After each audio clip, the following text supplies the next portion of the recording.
At times, Donald Trump's presidency resembles an opera bouffe, a comic opera with simple wording and plenty of farce. The act on stage last week centered on two female protagonists, First Lady Melania Trump, the ethereal and powerful heroine, and Trump's first wife Ivana, the villain challenging her leadership and status. Misleading and partly senseless as it was, Ivana's claim that she was the real First Lady hid an important message between the lines, sarcastically revealed by Ivana herself in a rapid series of rhetorical questions. Would I straighten up the White House in 14 days? Absolutely. Can I give the speech for 45 minutes without a teleprompter? Absolutely. Can I read a contract? Can I negotiate? Can I entertain? Absolutely. In her rant against Melania, Ivana struck one of the many raw nerves of the administration: the difficulties that the First Lady has encountered in fulfilling her traditional duties. Ivana spotlighted Melania's uneasiness with ceremonies, her difficulty in stirring the imagination of her audience, her struggle with the complex machinery of her office. Because they are crucial parts of public diplomacy, Trump's uneasiness in these areas reveal her failings as a First Lady and the challenges of the administration more broadly. Does Melania Trump have a body double in the modern era? First Ladies have played three primary roles. First, they share unique perspectives with the president. It was Betty Ford who used the expression pillow talks to refer to the informal discussions she had at night with her husband, during which she tried to relay her own points of view on policy. President Andrew Johnson, according to historian Robert Winston, consulted his wife more often than any fellow statesman. Similarly, Michelle Obama acted as a driving force behind many of her husband's most difficult choices, such as the open support for same-sex marriage or the drafting of ambitious healthcare and immigration reform agendas. Second, First Ladies usually advocate for social causes. Eleanor Roosevelt incessantly traveled across the country to observe the consequences of the Great Depression: unemployment, starvation, poverty. On several occasions she condemned racial segregation as not only immoral but also inconsistent with the most cherished American values, diverging from her husband's necessarily pragmatic political agenda.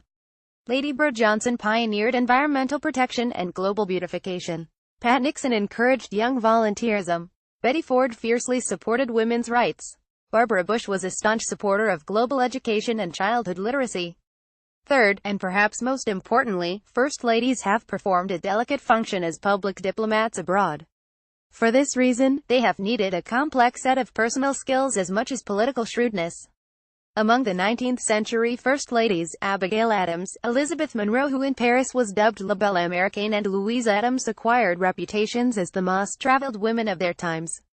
In 1877, Julia Grant accompanied her husband Ulysses on a 28-month trip around the world, during which she dined with royalty, breakfasted with intellectuals and drank tea with businessmen. These journeys contributed to spreading the first images of U.S. women abroad and to redefining women's public role and sphere of action. In this regard, late 19th century First Ladies represented women who were concerned with substantive matters such as social, economic and political changes, and the rise of the first wave of feminism during this period gave them an unprecedented international prominence and an unexpected transnational audience. Nor were these just social calls. In the 1970s, Rosalind Carter deeply influenced U.S. foreign policy on several trips abroad, helping her husband's administration, for instance, redefine the Panama Canal treaties and foster Middle East negotiations. In June 1977, she undertook one of the most overtly political international missions ever assumed by a First Lady. She visited Jamaica, Costa Rica, Ecuador, Peru, Brazil, Colombia and Venezuela as the president's personal representative, holding substantive meetings with Central and South American policy leaders on issues such as human rights, arms reduction, demilitarization, beef exports, pilot training and drug trafficking. She also attended the peace talks negotiated by the president between Israeli Prime Minister Menachem Begin and Egyptian President Anwar Sadat. Not every First Lady needs to be a Rosalind Carter.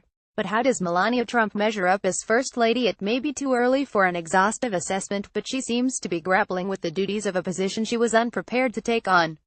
Melania's social agenda largely adheres to the one set by her predecessors and hardly reflects any of her own concerns. Unlike her longtime interests in fashion and fine art, her involvement in humanitarian and social campaigns, such as the one against cyberbullying, is quite recent and covered with feigned enthusiasm. Her overall aptness is so questionable that even when she tried her best to be empathetic to the people struck by Hurricane Harvey in Texas, she ended up eliciting widespread criticism because of her outfit. It is of course true that the office of the First Lady represents a drift toward a less representative democracy. Voters can provide no direct oversight of the activities that First Ladies carry out at home and abroad. But First Ladies have achieved important policy goals and helped to strengthen American democracy through their activism. Because the office of the First Lady has become an extension, and a reflection, of the administration's agenda and effectiveness, it is essential to understand whether a First Lady satisfies the requirements of her position. And that is in the end the underlying question posed by Ivana's remarks. Ivana admitted she wasn't fit for the office, and charged that Melania wasn't either. Melania needs to prove her wrong, not so that she can best one of her husband's former wives, but because she has the potential to have a real impact on the country in her current role. The Washington Post. More about Melania Trump reuse content.